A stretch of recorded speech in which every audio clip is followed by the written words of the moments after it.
Olá, pessoal! Estamos começando a nossa última entrevista da nossa série Mitos e Verdades.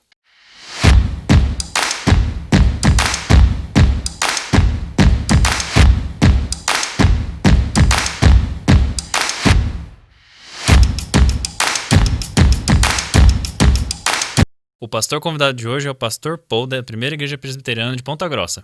Muito obrigada por aceitar o nosso convite e estar aqui com a gente hoje, pastor. É uma alegria muito grande, um prazer enorme ter o senhor aqui com a gente. Prazer é meu, agradeço aí o convite de vocês, né, João e Júlia. Espero que esse seja um tempo que Deus possa ministrar graça aí no nosso coração. Amém. Bom, o tema de hoje é pecado o cristão ver pornografia?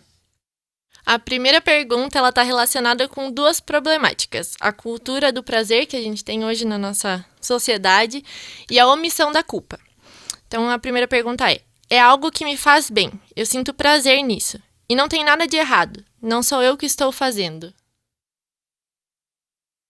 Na verdade, a gente vive essa cultura, né, faça aquilo que você tem prazer, né, faça aquilo que você se sente bem fazendo, e se isso não faz mal para ninguém, tá tudo bem, né? Mas essa é uma visão enganosa, né, em relação à pornografia, porque ela pode trazer a ideia de que não prejudica ninguém, que não tem nada de errado, mas na verdade há prejuízos, né? A gente tem prejuízos diretos e indiretos, né? Diretos no sentido de que a pessoa que consome, né, esse tipo de conteúdo, ela pode até não perceber, né, no primeiro momento, mas ela está gerando prejuízos para si mesma, né? E aí, em algumas áreas diferentes, né, tanto na própria área sexual dessa pessoa, isso gera problemas, tanto na maneira que essa pessoa ela vai enxergar outras pessoas, especialmente as mulheres, e sem falar nos prejuízos indiretos, né? Então, quando esse tipo de conteúdo é consumido, você incentiva que a produção desse conteúdo seja cada vez maior, né? E a gente sabe que as pessoas que vivem nesse mundo e produzem esse tipo de conteúdo têm uma vida bem difícil, né? Não é algo assim que nenhum de nós gostaria de viver. Não só pelo tipo de trabalho que essas pessoas exercem, mas pela vida que elas vivem, né? Que é uma vida difícil, de muita dificuldade. Então, é uma grande mentira, né? Achar que não tem nada de errado, né? Né? Eu me sinto bem, tenho prazer. Essa é uma mentira, né? É uma mentira. E até prejuízos relacionais também, né? Eu não lembro em que pregação que eu estava ouvindo que o pastor começou a falar sobre esse assunto, e ele falou no sentido de fantasia, né? Porque aquilo geralmente que tem nos vídeos pornográficos não é uma realidade, não tem nada a ver com a realidade, e daí você acaba jogando essa expectativa para dentro do seu relacionamento e essa expectativa não vai ser suprida, porque aquilo não é real. E isso é verdade, né? A gente como pastor, assim, a gente atende muitas situações, né? E inclusive situações que envolvem isso. E muito recentemente eu atendi um casal que infelizmente assim, não teve, nós lutamos muito, mas o casamento acabou terminando. E um dos pilares, né, teve outros problemas, mas um dos pilares era exatamente isso que você está falando, né? A pornografia, né? O marido consumia e, enfim, e isso gerou um problema muito grave, assim, irremediável, né? No caso dessa situação. Então, é verdade. Faz mal e não prejudica é só todo tipo de relacionamento que a pessoa acaba tendo. o seu relacionamento com você mesmo, o seu relacionamento com Deus, o seu relacionamento com outras pessoas. Bom, já pegando um gancho nessa questão de relacionamento, a próxima pergunta fala o seguinte: estou namorando e não consigo me controlar o meu desejo, mas eu sei que sexo antes do casamento é errado, então eu mato minha vontade ali sem estar pecando. Uhum. Pois é, né? Essa pergunta, ela é parecida com a primeira, né? ela tem um aspecto um pouco diferente, mas é comum alguns jovens cristãos, né, que querem se preservar, né, para o casamento, não querem seguir o princípio bíblico, né, tentem encontrar uma forma de escape, né, uma forma de aliviar, né, os seus desejos sexuais. Mas aqui é outro engano, né, porque a pornografia, o consumo de pornografia, eu não quero ser indelicado do que eu vou falar aqui, mas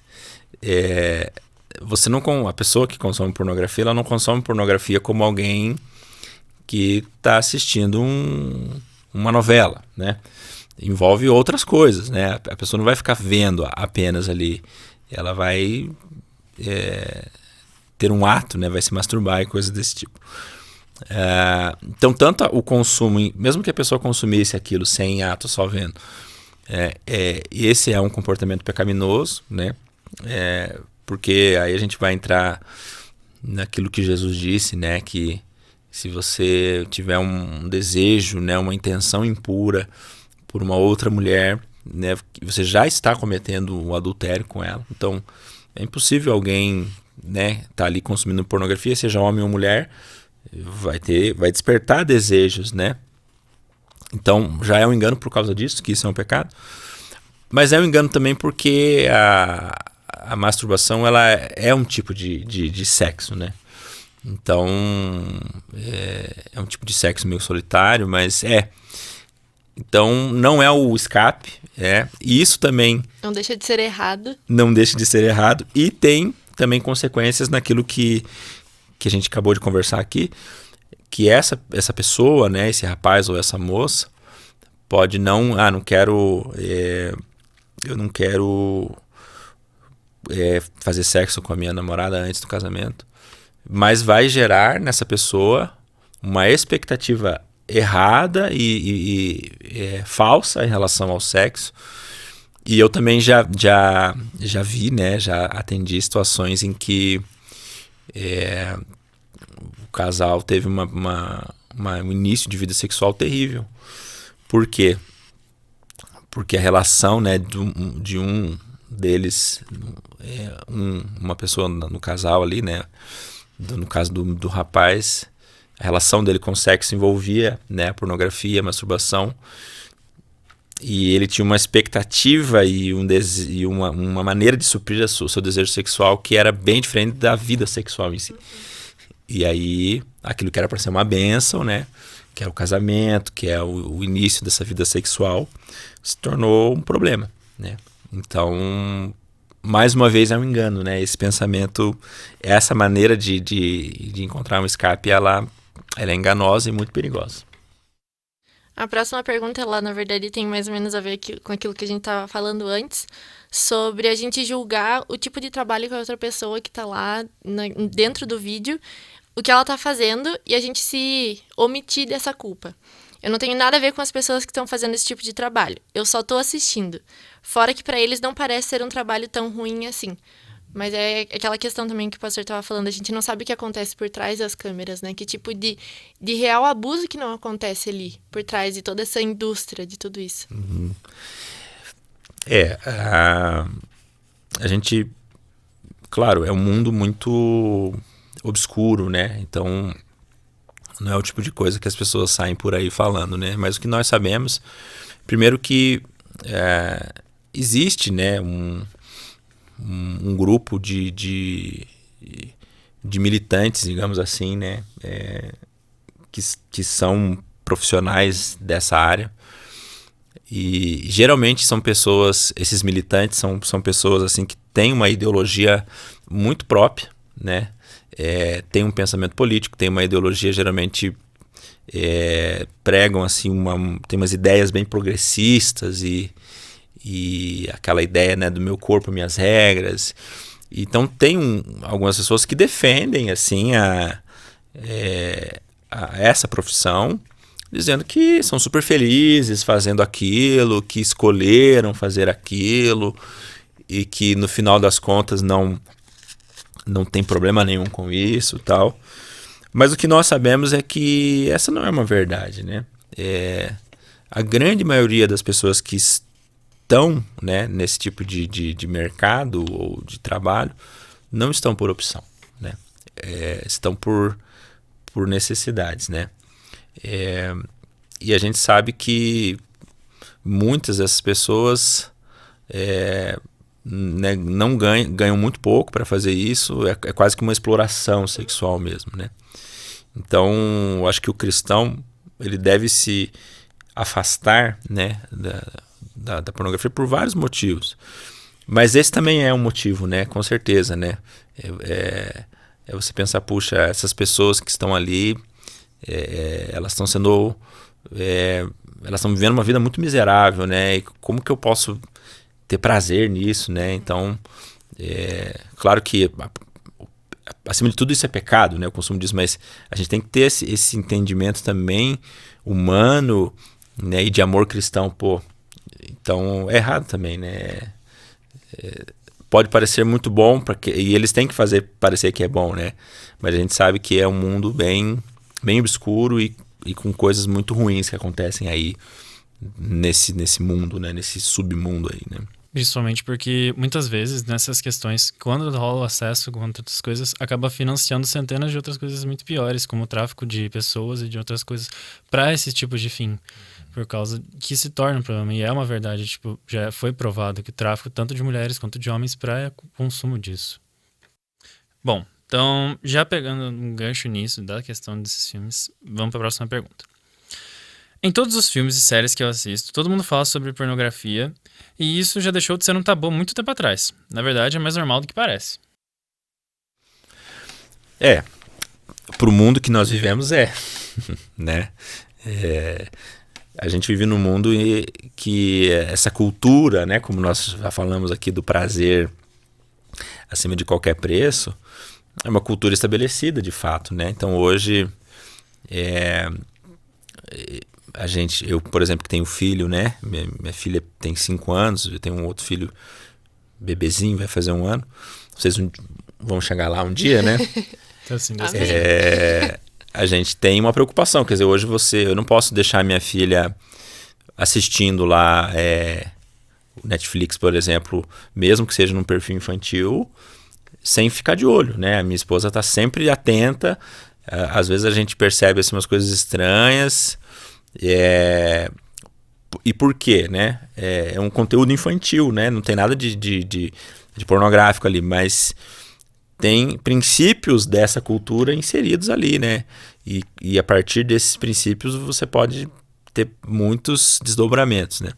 Então é uma cultura estabelecida. A gente vive num tempo que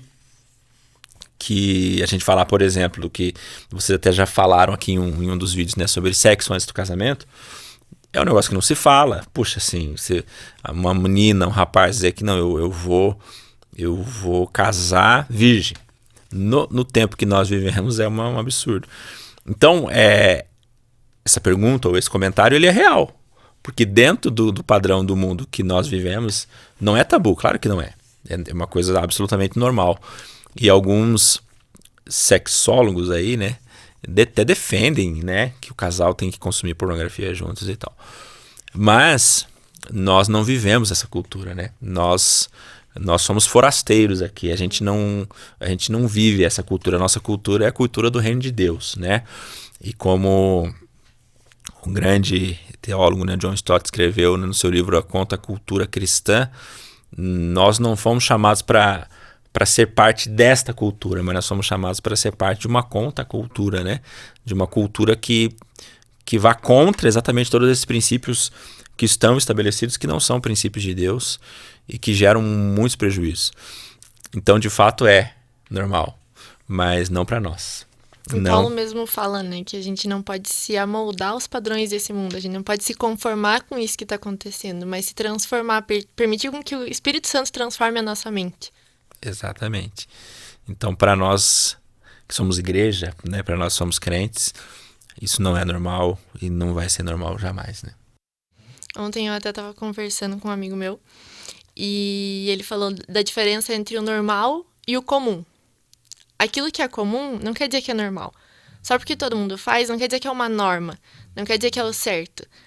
Não é porque pornografia tem sido algo que é consumido comumente por muitas pessoas, isso não se torna normal. Então é uma coisa que a gente tem que prestar muita atenção. Ah, mas todo mundo faz. Tá, ok, todo mundo faz, mas é por isso que você vai fazer? É aquele exemplo clássico de mãe. Se alguém se jogar da ponte, você vai se jogar atrás? Só que são coisas que a gente não vê como essa consequência. Ah, mas eu não vou me jogar de uma ponte. Tá, você tá jogando tua alma de uma ponte. E é por isso que a gente, como crente, né, o que é o nosso princípio de vida, né, o nosso princípio de fé, regra e prática, né, como diz a nossa visão presbiteriana, é a palavra de Deus, né, porque hoje é exatamente isso, né, Júlia, as pessoas, se algo é comum, as pessoas validam aquilo como bom e como normal, como é uma norma, né? Mas não é assim, né? A gente sabe, na verdade, que muito daquilo que é comum é totalmente nocivo e contrário à palavra de Deus. Bom, vamos para a nossa última pergunta. Eu conheço várias pessoas que assistem de fora e também de dentro da igreja. Se essas pessoas podem, qual é o problema? E, na verdade, a gente já falou um pouco sobre isso, mas se a gente pensar numa visão, por exemplo, de pessoas que estão acima da gente, por exemplo, questão de adolescentes vendo os jovens fazendo isso. Os jovens são um exemplo para os adolescentes, querendo ou não. Adultos são um exemplo para os jovens dentro da igreja. Então, essa questão de exemplo é muito complicado também. Uhum. Eu acho que a gente tem que, primeiro, assim, talvez o pessoal que está assistindo aí, talvez você que está nos assistindo aí tenha um problema com isso, né? Tem um problema com pornografia. E essa frase, ela é a típica frase de quem tem um problema, sabe que é errado, mas de alguma maneira quer justificar o que está fazendo, né?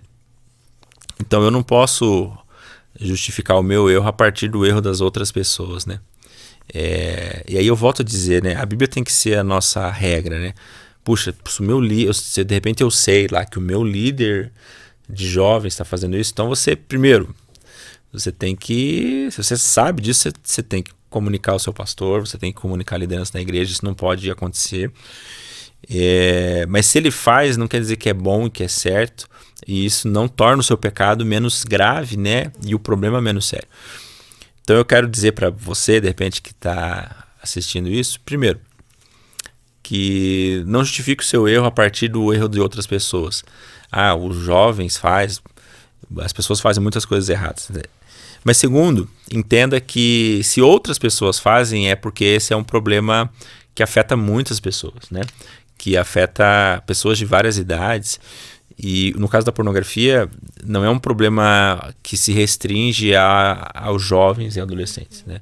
Esse problema está presente aí, né, na sociedade, né? Então, homens formados aí e mulheres têm problema com isso.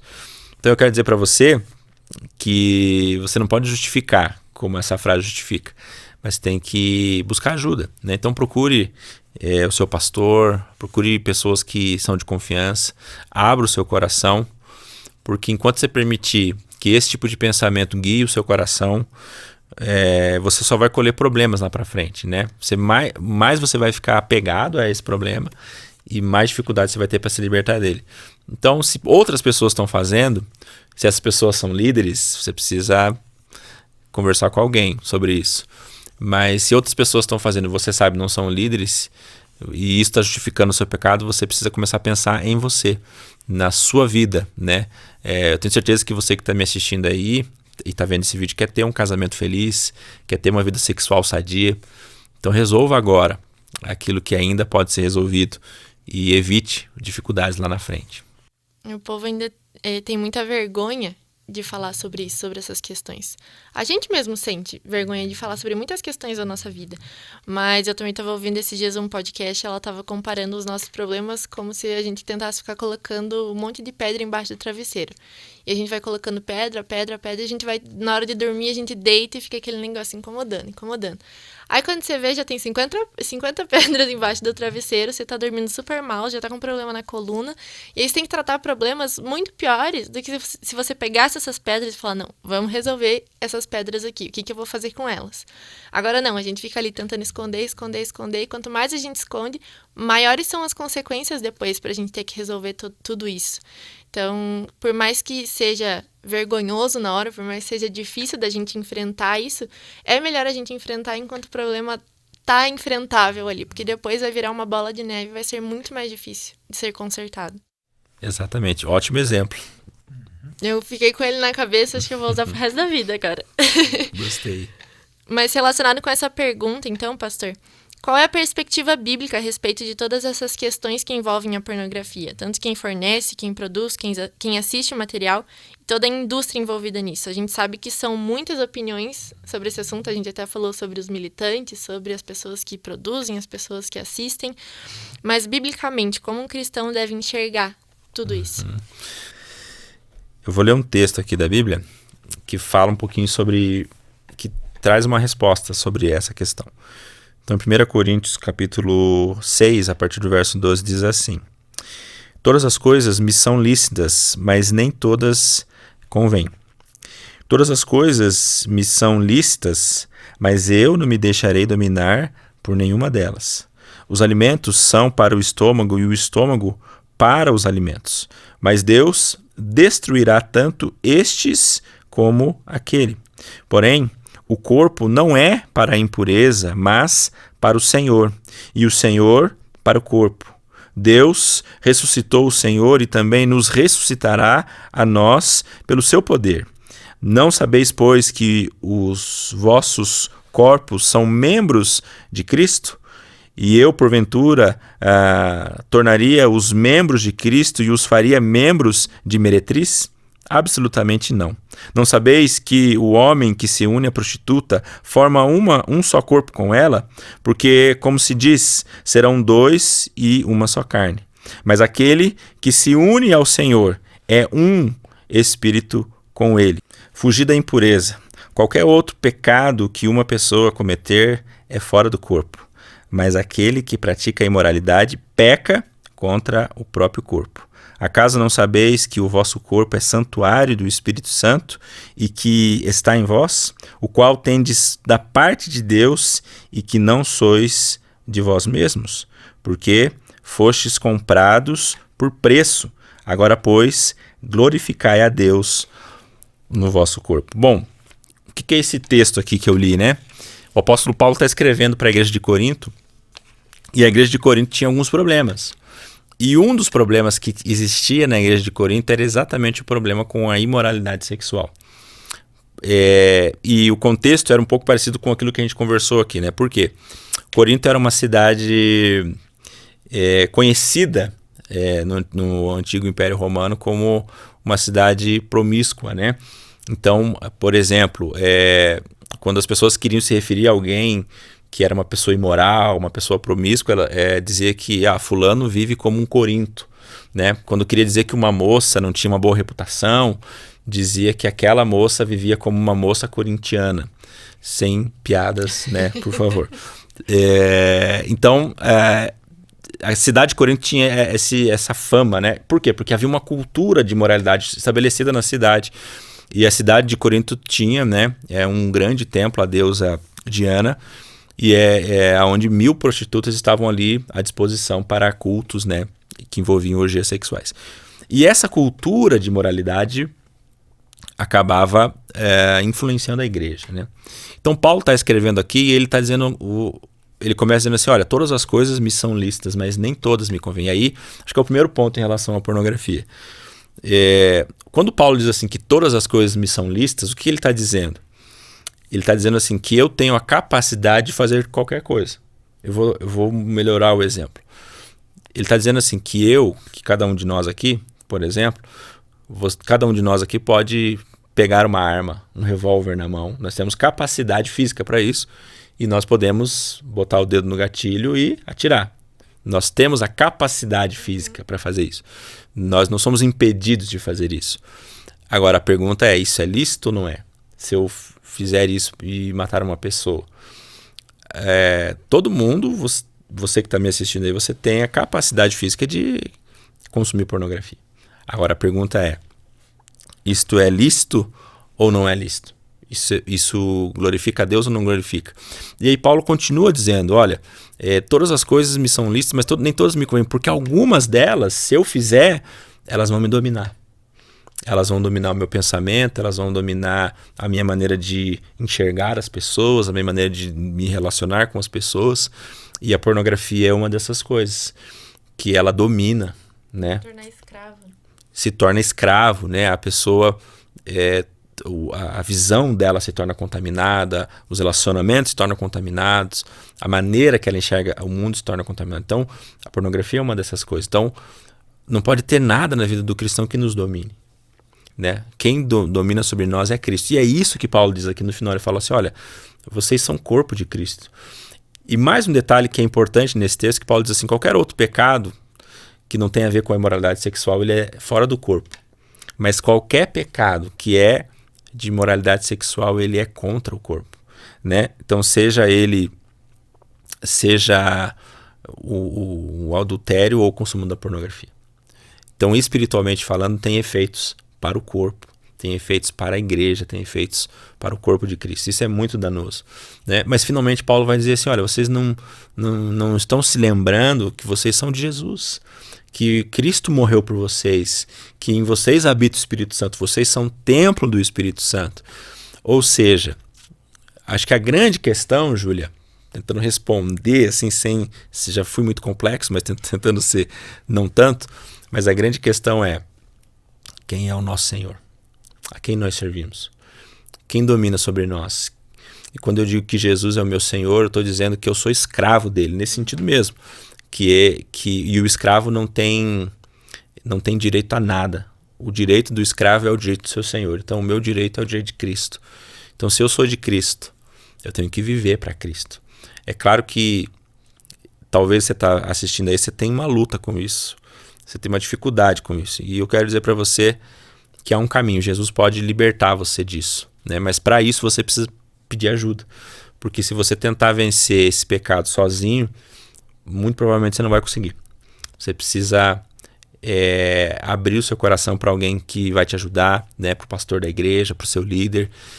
E a Bíblia ela é clara em dizer assim que quando a gente confessa os nossos pecados uns para os outros, para pessoas que, claro, né? Pessoas que vão ter maturidade cristã para lidar com isso, isso nos liberta. Isso nos ensina. E a Bíblia também diz lá, né? João diz assim que se nós confessarmos os nossos pecados, né, o Senhor ele é fiel e justo para nos perdoar os pecados e nos purificar de toda injustiça. Então, resumindo, Júlia e João, a grande questão é quem é o nosso Senhor? O senhor já respondeu já a próxima pergunta, que era com relação a gente não ter força para se libertar desse vício, mas ela pode ser revertida. Não é uma situação em que, agora eu entrei, eu não consigo sair, e você vai se conformar com isso. Você precisa buscar essa força. Por mais que você não tenha, você precisa buscar em Deus essa força e buscar uma rede de apoio que vá te fortalecer para isso também. É necessário a gente não sofrer sozinho, não sofrer calado, né? Exatamente. Eu acho que é o maior perigo, é a gente ficar tentando colocar as pedras embaixo do travesseiro e tentar sofrer sozinho. Isso vai fazer... É mais perigoso do que você ir lá e enfrentar isso. Com certeza. Uhum. Bom, pastor, mais uma vez, muito obrigado pela disposição de vir aqui conversar com a gente, falar mais sobre esse assunto que a gente sabe que é um pouco tabu, principalmente pro pessoal que está dentro da igreja. Mais uma vez, então, a gente te agradece por ter dado essa oportunidade e essa ajuda pra gente. Obrigada pela conversa, pelo esclarecimento. Que Deus continue te abençoando sua família, seu ministério. E muito obrigada mais uma vez. Amém, pessoal. Eu que agradeço pela oportunidade e que Deus continue abençoando vocês e esse trabalho, esse projeto. E tem mais uma pessoa que a gente gostaria de agradecer, que ela tá ali atrás, escondida. Eu queria chamar o Tarcísio para vir aqui pra gente orar por ele. Enquanto ele vem, todo esse estúdio que vocês estão vendo, a gente gravando todos esses vídeos, o nosso áudio, tudo é graças ao Senhor que moveu o coração do Tarcísio para estar ajudando a gente nesse projeto. Ele acreditou nesse projeto, ele acreditou na gente. E ele concede esse espaço toda sexta-feira pra gente vir gravar aqui. Então, pode vir, Tarcísio. Vamos. Esse aqui é o Tarcísio. Ó, vocês não estão vendo. Vem cá, Tarcísio, aqui no meio, ó. Fica ali, Tarcísio, do lado do pastor.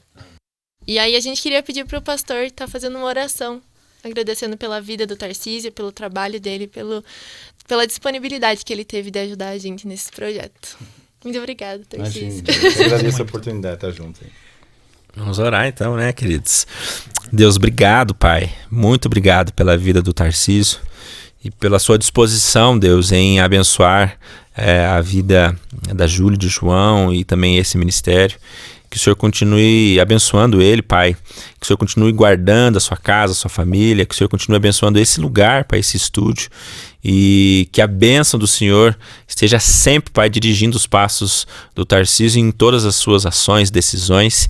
E obrigado por esse homem de Deus, por esse coração, Deus abençoador, e por essa oportunidade que ele concedeu aqui, Deus, a esses dois jovens, para que eles pudessem exercer, Deus, e ir avante com essa ideia que o Senhor colocou no coração deles. Assim nós oramos, agradecidos, Pai, em nome de Jesus. Amém. Amém. Muito obrigada mais uma vez, Tarcísio. E desculpa a gente chamar você assim no susto. Bom, mas é isso aí, pessoal. Muito obrigado por terem acompanhado a nossa série. Não deixem de compartilhar e comentar aí embaixo o que vocês acharam dessa série. E deixem um feedback pra gente saber como que tá indo, tudo bem? E se você pulou algum vídeo, volta lá e assiste desde o começo toda essa série. Se vocês gostaram dessa forma de conteúdo que a gente trouxe nova pra vocês, também pensarem em novos assuntos pra gente trazer aqui, também pode compartilhar com a gente lá, deixa um comentário, manda uma mensagem. Mas vai ser um prazer ouvir a opinião de vocês. Valeu, pessoal! Deus abençoe e continuem ligados que logo mais tem novidade.